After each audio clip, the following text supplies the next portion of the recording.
चिकबल्लापुर में राज्य के ऐतिहासिक धार्मिक क्षेत्र भोगनंदेश्वर मंदिर में रथोत्सव तथा महाशिवरात्रि जागरण के अवसर पर भाजपा आकांक्षी श्री हरि कृष्णा फाउंडेशन के अध्यक्ष एवं समाज सेवी आनेमडगु हरीश रेड्डी ने शहर से नंदी गांव तक 25 निःशुल्क ऑटो सेवाएं उपलब्ध कराई।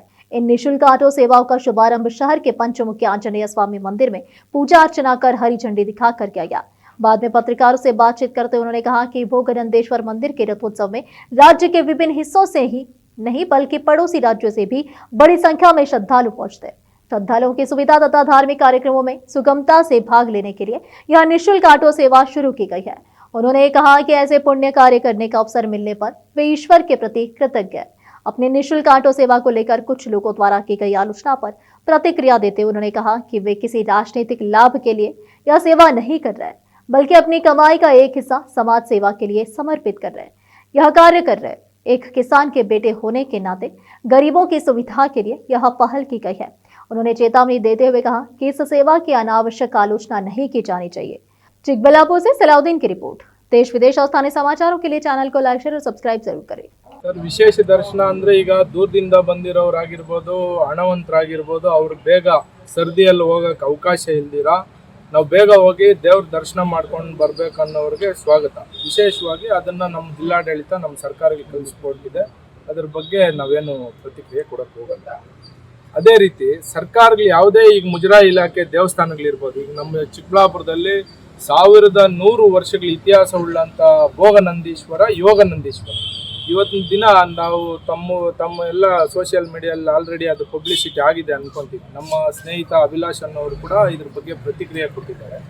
1100 ವರ್ಷಗಳ ಇತಿಹಾಸ ಇರೋ ದೇವಸ್ಥಾನದಲ್ಲಿ ದೂರದಿಂದ ಬರೋ ಅಂತ ಮಹಿಳೆಯರಿಗೆ ಸ್ನಾನದ ಕೊಠಡಿನೇ ನಿರ್ಮಾಣ ಆಗಿಲ್ಲ, ಶೌಚಾಲಯಗಳ ನಿರ್ಮಾಣ ಆಗಿಲ್ಲ, ದೇವಸ್ಥಾನ ಪೂರ್ತಿ ಅಭಿವೃದ್ಧಿ ಆಗಿಲ್ಲ.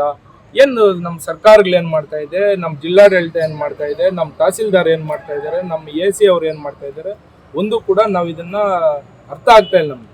ನಾನು ಈ ಮೂಲಕ ನಮ್ಮ ಜಿಲ್ಲಾಡಳಿತಕ್ಕಾಗಲಿ, ನಮ್ಮ EO-ಅವ್ರಿಗಾಗಲಿ, ನಮ್ಮ ಸರ್ಕಾರಕ್ಕಾಗಲಿ ನಾನು ಆಗ್ರಹ ಮಾಡ್ತಾ ಇದ್ದೀನಿ. ಅತಿ ಶೀಘ್ರದಲ್ಲೇ ಕೋಟ್ಯಾಂತರ ರೂಪಾಯಿ, ಲಕ್ಷಾಂತರ ರೂಪಾಯಿ ವರ್ಷಾನುಗಟ್ಟಲೆ ಹಣ ಸಂಗ್ರಹಣೆ ಆಗ್ತದೆ. ಈ ಸರ್ಕಾರದ ಹಣ ಸಂಗ್ರಹಣೆ ಆಗಿರೋ ಹಣವನ್ನು ತಗೊಂಡು ಹೋಗ್ತಾರೆ, ಅವ್ರ ಖಜಾನೆ, ಸರ್ಕಾರದ ಖಜಾನೆ ತುಂಬಿಸ್ಕೊಂಡು ಸರ್ಕಾರಗಳು ಮಜಾ ಮಾಡ್ತಾ ಇದೆ. ಪ್ರಜಾಪ್ರತಿನಿಧಿಗಳು ಏನ್ ಮಾಡ್ತಾ ಇದ್ದಾರೆ, ಇದ್ರ ಬಗ್ಗೆ ಅವ್ರು ಏನ್ ಪ್ರಶ್ನೆ ಕೇಳ್ತಾ ಇಲ್ವಾ, ನನ್ಗೇನು ಒಂದು ಅರ್ಥ ಆಗ್ತಾ ಇಲ್ಲ. ಈ ರೀತಿ ದುಸ್ಥಿತಿ ನಮ್ಮ ಭೋಗನಂದೀಶ್ವರ ಯೋಗನಂದೀಶ್ವರ ದೇವಾಲಯಕ್ಕೆ ಬರ್ತದೆ ಅಂದ್ರೆ ನನಗೆ ಬೇಸರ ಉಂಟು ಮಾಡಿದೆ. ದಯವಿಟ್ಟು ಇದನ್ನ ಶೀಘ್ರದಲ್ಲಿ ಈ ದುಸ್ಥಿತಿಯನ್ನು ಸರಿಪಡಿಸಬೇಕು. ಅಲ್ಲಿ ಬರೋಂಥ ಭಕ್ತಾದಿಗಳಿಗೆ ತಂಗುದಾಣ ನಿರ್ಮಾಣ ಆಗಬೇಕು.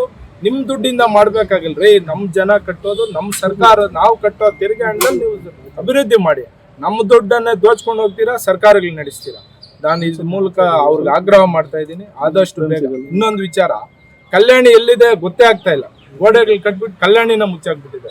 ಜನ ಪ್ರದರ್ಶನಕ್ಕೆ ಅವಕಾಶ ಮಾಡ್ಕೊಡಿ. ಪುಣ್ಯಕ್ಷೇತ್ರ, ಈಗ ನಾವು ದೂರ ಇಲ್ಲ ಅರುಣಾಚಲೇಶ್ವರಕ್ಕೆ ಹೋಗ್ತೀವಿ, ಇಲ್ಲಿಂದ ಗಡಿ ಭಾಗ ನಮ್ಮ ಆಂಧ್ರ ಕರ್ನಾಟಕಕ್ಕೆ ಒಂದು ಉತ್ತಮವಾದ ದೇವಸ್ಥಾನ. ನಾವೆಲ್ಲರೂ ಕೂಡ ಶಿವನ ಆಜ್ಞೆ ಇಲ್ದಿದ್ದು ಸೀಮೆನು ಕಚ್ಚಲ್ಲ ಅಂತ ಒಂದು ಇತಿಹಾಸನೇ ಇದೆ.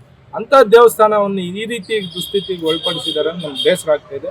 ಇದನ್ನ ಆದಷ್ಟು ಬೇಗ ಇದನ್ನ ಶೀಘ್ರ ಅವರು ಸರಿಪಡಿಸ್ಬೇಕು. ಏನ್ ಹೇಳ್ತೀರಾ ಸರ್, ನನಗೆ ಸುಮಾರು ಕರೆಗಳು ನನಗೂ ಮಾಡಿದ್ರು. ನಮ್ಮ ಮಿತ್ರರೆಲ್ಲ ನನಗೆ ವಾಟ್ಸಪ್ ಮೂಲಕ ಈ ಆಡಿಯೋಗಳೆಲ್ಲ ನನಗೂ ಕಳಿಸಿದ್ರು. ಕೆಲವರು ಹಣ ನಮ್ಮ ಹೊಟ್ಟೆ ಮೇಲೆ ಹೊಡಿಬೇಡಿ, ನಮ್ಮೂ ರೂಟ್ ಗಾಡಿಗಳಿದೆ, ನಮಗೂ ಅವಕಾಶ ಮಾಡಿಕೊಡಿ ಅಂತ ಕೆಲವರು ಕೇಳಿದ್ರು. ಕೆಲವು ಸ್ಟ್ಯಾಂಡ್, ಈಗ ನಂದಿ ಕ್ರಾಸ್ ಅವ್ರು ನನ್ನ ಹತ್ರ ಬಂದು ಸವಿನಯವಾಗಿ ವಿನಯವಾಗಿ ನನ್ನ ಹತ್ರ ಅವ್ರು ಕೇಳಿದ್ರು, ಅವ್ರಿಗೆ ಅವಕಾಶ ಮಾಡಿಕೊಟ್ಟಿದ್ರು. ಇಂಥ ಗೊಡ್ಡು ಬೆದರಿಕೆಗಳೆಲ್ಲ ಈ ಹರೀಶ್ ರೆಡ್ಡಿ ಅದರ ಮಗ ಅಲ್ಲ. ದಯವಿಟ್ಟು ಅರ್ಥ ಮಾಡ್ಕೊಳ್ಬೇಕು. ನಾವು ಮಾಡ್ತಾ ಇರೋದು ಸಮಾಜ ಸೇವೆ. ರೋಲ್ ಕಾಲ್ ಮಾಡಿ ಸಮಾಜ ಸೇವೆ ಮಾಡ್ತಾ ಇಲ್ಲ. ನನ್ನ ಸ್ವಂತ ಹಣ, ನನ್ನ ರೈತನ ಮಗ, ನನ್ನ ಕುಟುಂಬ ದುಡ್ದಿರೋ ಹಣದಲ್ಲಿ ನಾನು ಇವತ್ತಿನ ದಿನ ಸಮಾಜ ಸೇವೆ ಮಾಡ್ತೀನಿ. ಇಷ್ಟೋ ಜನ ಹೋಗೋಕ್ಕೆ ಅವಕಾಶ ಇರಲ್ರಿ. ಇವತ್ತಿನ ದಿನ ನಂದಿ ಕ್ರಾಸ್ ಹೋಗ್ಬೇಕಂದ್ರೆ 50 ರೂಪಾಯಿ 100 ರೂಪಾಯಿ ಚಾರ್ಜ್ ಮಾಡ್ತಾರೆ. ಆ ಚಾರ್ಜ್ ಉಳಿಲಿ ಅಂತ ನಾವು ಸ್ವಂತ ನಮ್ಮ ಹಣದಿಂದ ನಾವು ಇವತ್ತು ಸಮಾಜ ಸೇವೆ ಮಾಡ್ತಾ ಇದ್ವಿ. ಈ ಗಲಾಟೆ ಮಾಡೋದು, ದೌರ್ಜನ್ಯ ಮಾಡೋದು ಇವೆಲ್ಲ ಮಾಡಿದ್ರೆ ನಮ್ಮ ಹತ್ರ ಇವೆಲ್ಲ ನಡೆಯಲ್ಲ. ಇದನ್ನ ನಾನು ಸಹಿಸೋದಿಲ್ಲ, ಅದನ್ನ ಆಗೋಕೆ ಬಿಡೋದು ಇಲ್ಲ.